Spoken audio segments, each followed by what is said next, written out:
এক দল বানিয়েছে ওই যে এনসিপি, তারা আবার সব জায়গায় যায়, এদের চাঁদাবাজি মাস্তানি আজকে মানুষের জীবনে নাবিশ্বাস উঠেছে।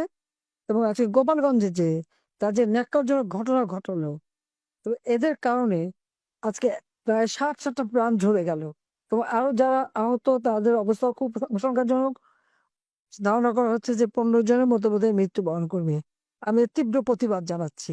এবং সারা বাংলাদেশে আমাদের যারা গণতন্ত্র এবং স্বাধীনতা বিশ্বাস করে, যারা মানুষের অধিকারে বিশ্বাস করে, যারা গণতন্ত্রে বিশ্বাস করে, প্রত্যেককে আমি অনুরোধ করবো যে এই দুঃশাসনের অবসান ঘটানোর জন্য আজকে এই ছাত্র হত্যা করে আজকে ইনুসের হাত ছাত্রদের রক্তে রঞ্জিত এবং তাদের আন্দোলনের নামে যারা জীবন দিয়েছে সবগুলি হচ্ছে ইনুসের মেটিকুলাসলি